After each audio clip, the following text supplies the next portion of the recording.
intentions into what we do. Like, yo, like if I don't know somebody, if I don't really know that, like I know certain signals, certain spirit communicate, but at least I'm trying to come in a good way. Like I'm gonna let you know where I'm at.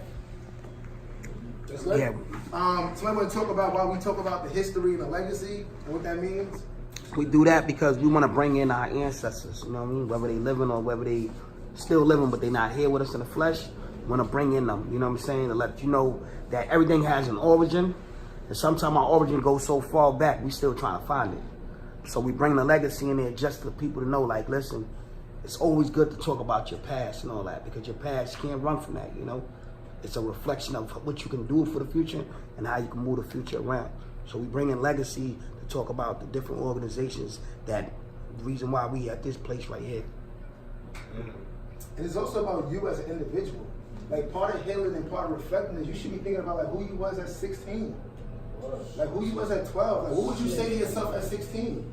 Like how would you, because a lot of us haven't healed from our old selves. We still mad at that self, like damn son, damn sister, like you was kind of fucked up.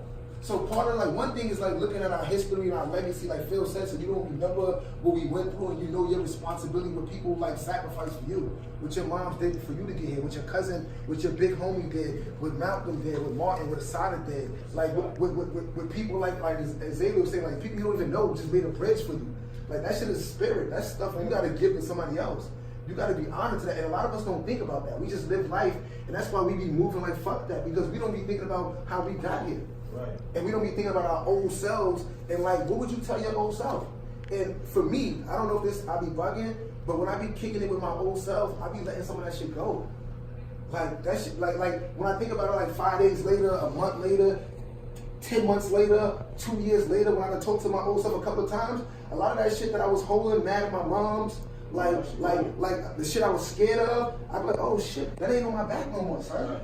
So when I'm in a conversation with my moms and we talking some shit, I don't got that scar tissue. Mm-hmm. I don't got that bullet wound in me holding me, so I could build my moms a little more freer because I dropped that luggage. I let that shit go like 17 stops ago. So now I don't got that on my back, and now we can kick it a little bit more. But when that shit is on your back, the moment shit get tight, you like, oh, I got these 17 luggage on, I'm tired, and you ready to like spaz. So even kicking it with your old self while also kicking it with your legacy, like it just reminds you where your heart is at. It just reminds you what you should be thinking about. And like I said, we always jump off the horse. And you can get mad at yourself, and you should hold yourself accountable for jumping off the horse, but just know you just jump back on. Be mad at yourself, hold, and get back on the horse. Tomorrow when that situation happens, I'm gonna be better. Right. The next day when that moment happened, I'm gonna be better. Kick it with, so that's, yeah. And also, like, why we do legacies too is also to uplift the legacies before us and the legacies that we are standing on, that we gonna carry the next future as well. And that's why, like, a lot of time for us, for me personally, I stand on legacy like Bob Marley, I stand on legacy of Young Lords, I stand on Black Panthers. I believe that what they're doing for Black and brown people can transcend into the next generation. And that's why, like, those are legacies that I always believe in, I always stand on.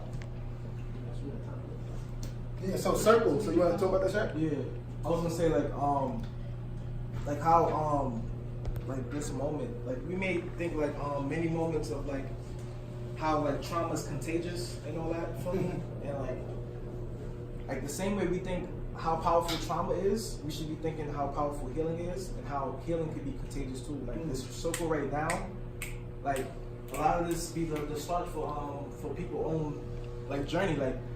Hearing you saying like you want to like do mentorship and all that and stuff like that, like that's like ideas, like that's like part of the journey of healing and what that means to like even spread that. Like you doing that, put somebody on, and then it's gonna keep putting on.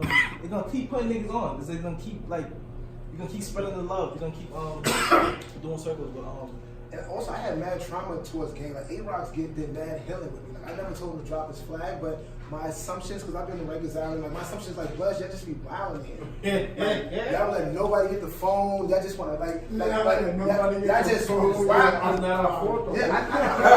I'm like, somebody who's neutral, just seeing, like, just thinking about equality and thinking about our people. I'm like, damn, I don't like these people. And I met A-Rock's.